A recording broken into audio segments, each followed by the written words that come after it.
Est-ce que ça coûte plus cher de manger bio? Non, je pense pas, parce que j'achète surtout même seulement des produits bruts, donc des fruits et des légumes, ou des céréales, des légumineuses, etc. Et je fais la cuisine, donc à partir du moment où j'achète très peu de produits transformés.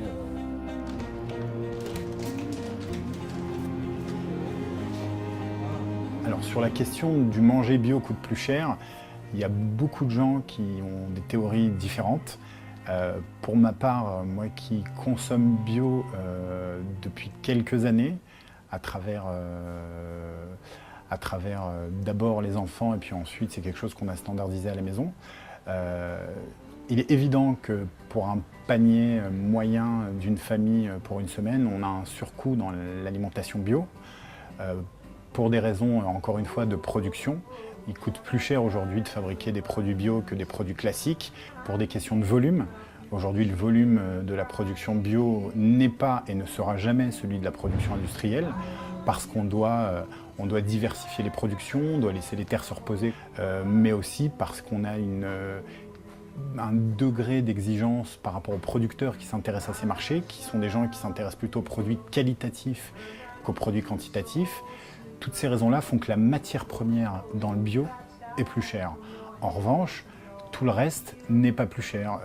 Élaborer une compote ou une confiture, ça ne coûte pas plus cher dans le bio que dans la production classique. Les fraises vont nous coûter certainement un petit peu plus cher. Vous n'aurez pas des fraises toute l'année, ce qui pose aussi problème, mais les consommateurs du bio, des produits bio l'acceptent tout à fait. Et c'est quelque chose de totalement assimilé, qui paraît évident et même plutôt sain. Maintenant, on peut effectivement trouver des produits qui ne sont pas bio, qui ont une certaine qualité gustative et qui sont bien plus chers que les produits qu'on vend dans nos magasins. Globalement, je pense que c'est plus cher de manger bio. Je pense.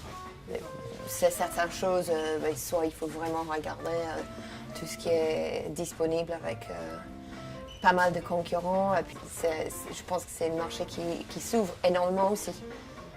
En général, je pense que c'est un peu plus cher, oui. Même pour ce qui est évidemment des produits bio qui concernent tout ce qui est nettoyage, de lavage. Mais ça, c'est dans une optique de protection de l'environnement.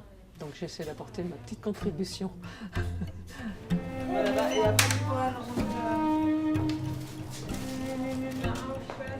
La démocratisation des magasins bio aujourd'hui est due à plusieurs facteurs. Il y a d'abord l'offre qui est plus importante, donc on y a accès plus facilement, plus de gens s'y intéressent, on en parle dans les médias.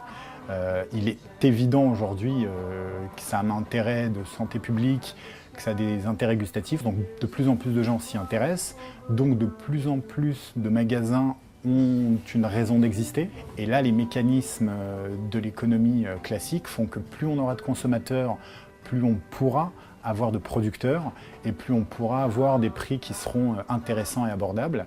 Et donc oui, je pense que le bio continuera à se développer et ce mouvement-là est d'autant plus évident qu'on a en France encore un petit peu de retard en termes de développement de ce secteur par rapport à nos voisins européens qui sont, pour certains, pas tous, mais à un niveau de développement du marché bio plus important que nous.